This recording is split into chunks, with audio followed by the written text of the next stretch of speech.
একটা জিনিস অবশ্যই জানেন যে স্বাধীনতার পর থেকে মানুষের এই যে লাইফের নিরাপত্তা, এটা কিন্তু বাংলাদেশে এখনও চালু হয়নি।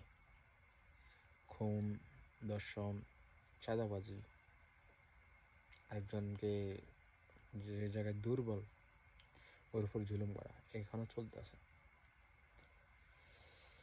আসলে বাংলাদেশের মানুষ কত কিছু থেকে বঞ্চিত জানেন, বঞ্চিত করে রাখছে। যে সরকারে আসুক না কেন, কোনো সরকার দেখছেন কোনো হার্ড বা কোনো কানুন চালু করতে, আপনি দেখেন বাংলাদেশ মুসলিম দেশ, তো বিশ্বের প্রত্যেকটা মুসলিম দেশে বিভিন্ন কানুন আছে। আপনি আরব দেশে দেখছেন যে মাসে কিংবা বছরে কোনো দর্শন হইতে হয় না, কেননা ওই দেশে আপনার ওরা জানে দর্শনের একমাত্র শাস্তি হচ্ছে মৃত্যুদণ্ড। আপনি জানেন আপনি দর্শন করলে আপনার মৃত্যুদণ্ড হইব, তো আপনার তো দরকার নাই আপনার নিজের বিপদে ফেলানোর। হ্যাঁ, বাংলাদেশে তো এগুলোর কোনো বিচার নাই, কিছু নাই। দর্শন, চাঁদাবাজি, খুন খারাপি। আর আরেকটা জিনিস মনে করেন, যে দলে ক্ষমতায় থাকুক, সব যে কোনো দলেই যারাই ক্ষমতায় আসে, তার দলের যদি কেউ অপকর্ম করে, সাপোজ দর্শন বা চাঁদাবাজি, যা খুন, অন্যের উপর জুলুম করা, এখন দেখা গেছে অনেক জিনিস নিউজ হয় না, যেগুলো নিউজ হয় বিচার হচ্ছে কি আপনার দল থেকে বহিষ্কার। এরপর কয় মাস পরে সে হয়তো অন্য দলে ঢুকছে বা আবার দলে তাকে টানে নিছে, ঠিক আছে, এটা কোনো বিচার ভাই? তো এ তো জানে যে খুন খারাপি, চাঁদাবাজি, বাট যদি কি অপকর্ম করলেও জানে শাস্তি হচ্ছে যদি ধরা খায়, এটা হচ্ছে আপনার বহিষ্কার। তো এটা কোনো বিচার আপনারা বলেন? তো বিচার হইতে হবে এরকম যে আপনার এই চাঁদাবাজি মানে যত অপকর্ম যেটাই করুক না গেলে তার শাস্তি হইতে হইব আপনার, তাকে প্রথম পানিশমেন্ট দেওয়া হইতে হইব, দ্বিতীয় হচ্ছে তার জরিমানা করা, তৃতীয়ত হচ্ছে আপনার তাকে আপনার আজীবনের জন্য দল থেকে বহিষ্কার এবং তাকে আইনগতভাবে সাজা দেবো, ঠিক আছে? যাতে এগুলা দেখলে বিচার যদি কানুন চালু হয় তাহলে আদার্স যারা আছে তারা ভয় পাইব, ঠিক আছে?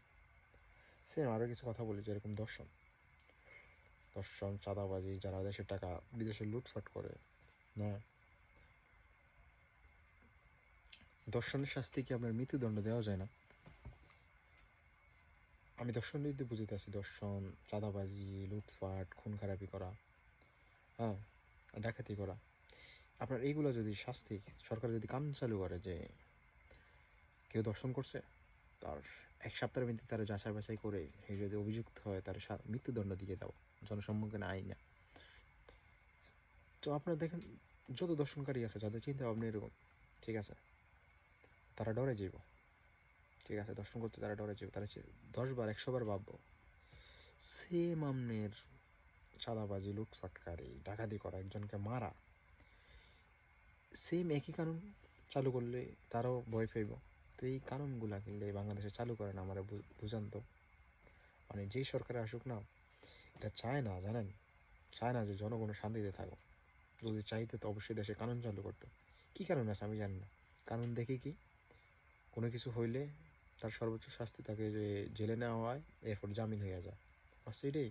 মানে এটা কোনো বিচার হইল কম? এরপর আপনার খাবারের দিক দিয়ে আমি সিম্পল বলি, বাংলাদেশের মানুষ এত খারাপ, ঠিক আছে, আপনি অন্য অন্য দেশের মানুষ মনে করেন অন্য দেশের সাথে যুদ্ধ করে, মারামারি করে, কিন্তু বাংলাদেশের মানুষ বাংলাদেশের লোকে মারামারি, যত কাটাকাটি, যত ক্ষতি আছে একজন আরেকজনের করে। তো আমার কাছে মনে হয় যে সবথেকে খারাপ জাতি বা অসভ্য মানুষ বাংলাদেশে। আপনার এই যে খাবার খাবার খাবার হচ্ছে মেন, খাবার যদি যাই ঝামেলা থাকে ওটা খাইতে শরীরে অসুস্থ, রোগ ব্যাধি হয়, ডাক্তারের কাছে যাওয়া লাগে। আপনার বাইরের দেশে আপনার যদি খাবারের মধ্যে কোনো যদি যাই ঝামেলা থাকে বা মিলে, তাহলে তাকে আপনার লাখ লাখ টাকা জরিমানা করা হয়, তাকে শাস্তি দেওয়া হয়, জেলে ঢুকানো হয়, এরপর তার ওই দেশ থেকে ব্যান করা হয়। তো বাংলাদেশে আপনার কি করে জানেন, খাবার দাবারে কোনো যাই ঝামেলা বা ভেজাল মিললে তাকে ওই জরিমানা করা হয় বা তার যে সামানগুলো ধরা খায় সামনাসামনি এগুলো নষ্ট করা হয়, এটাই বিচার। তো এই তো টাকা কামাই লইয়া যেতে আছে, ঠিক আছে, ও জানে যে ও যত অপকর্ম করুক যদি ধরা খায় ওর বিচার হচ্ছে যে কয় টাকা জরিমানা করা হইব, বাস এটাই।